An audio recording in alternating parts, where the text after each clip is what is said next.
Il y a quelques années, un homme que j'appellerai Marc est venu me voir dans mon bureau. Il venait de fermer son entreprise après 8 ans de travail acharné. 8 ans. Il s'est assis face à moi, les yeux vides, et il m'a dit une phrase que je n'ai jamais oubliée. Je suis brisé. Il n'y a plus rien à sauver. Je lui ai répondu quelque chose qui l'a surpris. Je lui ai dit, tu n'es pas brisé. Tu es en train de devenir une œuvre d'art.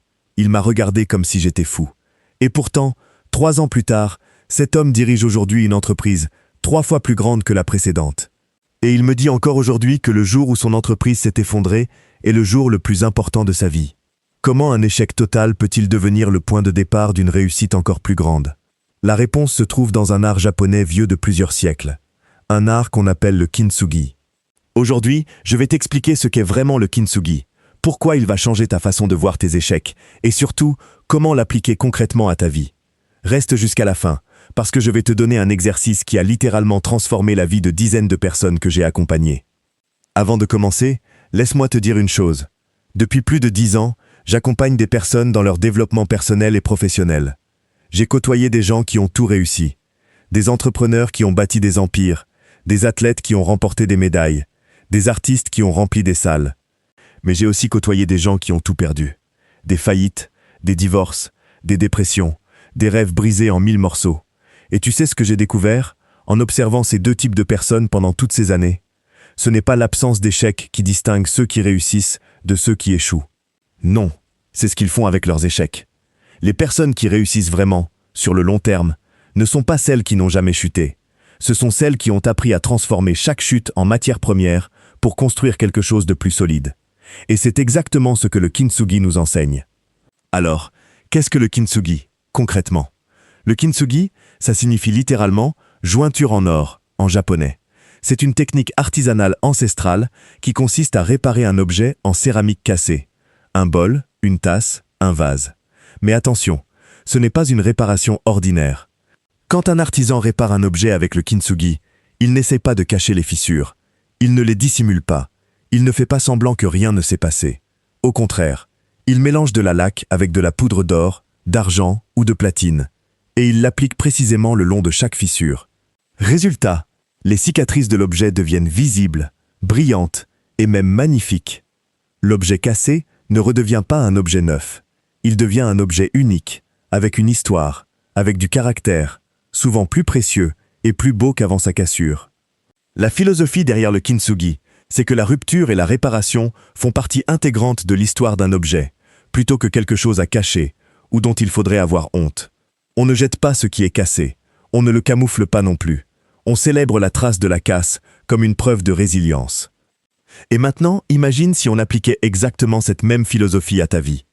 Imagine si, au lieu de cacher tes échecs, de les enfouir, d'avoir honte de tes divorces, de tes faillites, de tes ruptures, de tes erreurs professionnelles, tu apprenais à les transformer en jointure d'or, en preuve visible de ta force, en ce qui te rend unique, précieux et infiniment plus solide qu'avant. C'est exactement ce que font les personnes qui réussissent durablement. Elles ne cachent pas leurs cicatrices. Elles les portent comme des jointures d'or. Mais avant d'aller plus loin, il faut comprendre pourquoi, instinctivement, on fait l'inverse du kintsugi avec nos propres échecs. Dès notre plus jeune âge, on nous apprend que l'échec est une chose négative. À l'école, une mauvaise note, c'est une sanction. Dans le monde professionnel, un projet raté, c'est souvent synonyme de danger pour ta carrière. Sur les réseaux sociaux, tout le monde montre ses réussites, ses vacances de rêve, ses promotions, ses relations parfaites. Personne ne montre ses nuits à pleurer après une rupture, ou ses comptes bancaires à zéro après une faillite. Résultat, on apprend à cacher nos fissures. On les recouvre de vernis, on fait semblant que tout va bien, on porte un masque de réussite permanente. Le problème, c'est que cacher une fissure ne la fait pas disparaître. Elle reste là, fragile, prête à se rouvrir à la moindre pression. Un objet réparé avec une colle transparente, qui essaie de cacher la cassure, reste toujours plus fragile à cet endroit précis. C'est exactement pareil pour nous. Les personnes qui cachent leurs échecs, qui refusent de les regarder en face, qui font semblant que rien ne s'est passé, restent fragiles. Elles répètent les mêmes erreurs. Elles n'apprennent rien. Et surtout, elles n'avancent jamais vraiment, parce qu'une partie d'elles-mêmes reste bloquée dans le déni. À l'inverse, les personnes qui pratiquent consciemment ou non, une forme de kintsugi émotionnel, qui regarde leurs échecs en face, qui les intègre, qui les transforme en apprentissage visible, deviennent chaque fois plus solides. Revenons à Marc, l'entrepreneur dont je te parlais au début.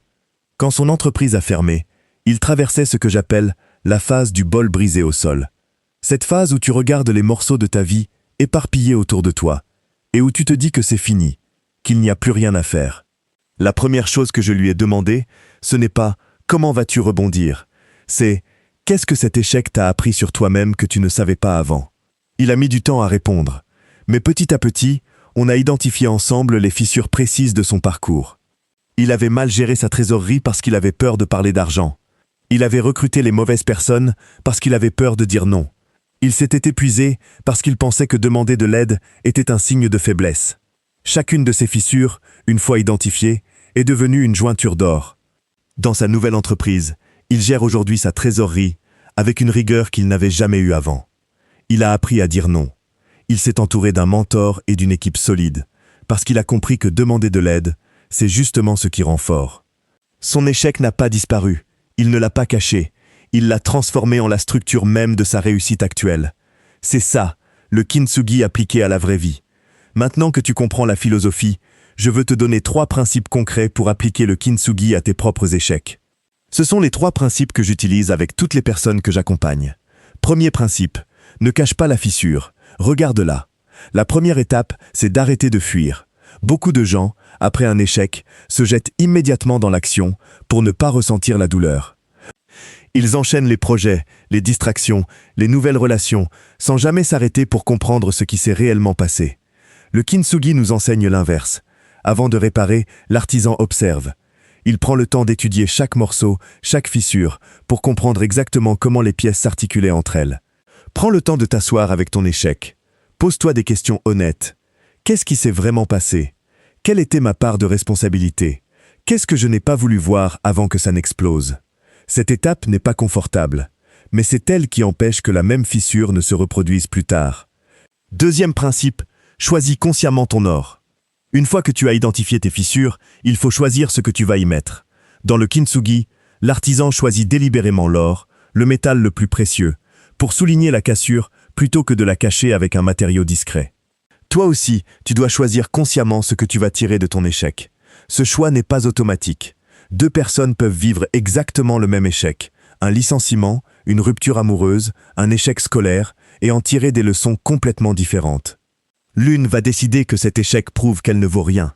L'autre va décider que cet échec lui a révélé une force qu'elle ne connaissait pas, une limite à ne plus jamais dépasser, une valeur à ne plus jamais négliger. C'est exactement le même événement extérieur. Mais l'or que tu choisis d'y mettre change tout. Troisième principe, assume la visibilité de tes jointures. Le troisième principe est peut-être le plus difficile, mais aussi le plus puissant. Une fois que ton bol est réparé, ne cache pas les jointures d'or. Montre-les. Ça ne veut pas dire que tu dois raconter ta vie privée à tout le monde. Ça veut dire que tu dois arrêter d'avoir honte de ton parcours. Les personnes qui inspirent réellement les autres ne sont pas celles qui prétendent n'avoir jamais échoué. Ce sont celles qui parlent ouvertement de leurs échecs et qui montrent comment ils les ont transformés. Quand Marc raconte aujourd'hui l'histoire de sa faillite à ses nouveaux employés, il ne le fait pas pour se plaindre. Il le fait parce que cette histoire, aujourd'hui, est une des plus grandes preuves de sa crédibilité. Elle montre qu'il sait de quoi il parle, quand il dit qu'il faut être rigoureux, qu'il faut savoir demander de l'aide, qu'il faut savoir dire non. Tes cicatrices, une fois transformées en or, deviennent ta plus grande force de persuasion, ta plus grande preuve de légitimité, et souvent, ta plus grande source de connexion avec les autres. Je veux être honnête avec toi. J'ai aussi côtoyé des personnes qui n'ont jamais réussi à se relever de leurs échecs. Et en observant ces personnes pendant des années, j'ai identifié un point commun presque systématique. Ces personnes ne sont pas restées bloquées à cause de la gravité de leur échec. Elles sont restées bloquées parce qu'elles ont refusé de faire le travail que je viens de te décrire. Elles ont préféré cacher la fissure plutôt que de la regarder. Elles ont préféré blâmer les circonstances, blâmer les autres, plutôt que de choisir consciemment leur or. Et surtout, elles ont eu tellement honte de leur parcours qu'elles l'ont enfoui, au lieu de le transformer en une histoire dont elles pouvaient être fières. La différence entre une personne brisée qui reste brisée et une personne brisée qui devient une œuvre d'art, ce n'est jamais la taille de la cassure. C'est toujours le travail qu'elle accepte de faire sur elle-même après. Je t'avais promis un exercice concret. Le voici. C'est un exercice que j'appelle « l'inventaire des jointures d'or, et je te conseille de le faire avec un vrai carnet, pas juste dans ta tête. Première étape. Prends une feuille de papier et dessine un bol cassé, avec plusieurs fissures. Ça peut être un dessin très simple, ce n'est pas un concours d'art. Deuxième étape. Sur chaque fissure, écris un échec marquant de ta vie. Ça peut être un échec professionnel, sentimental, familial, financier, personnel. Ne te limite pas à un seul. Troisième étape.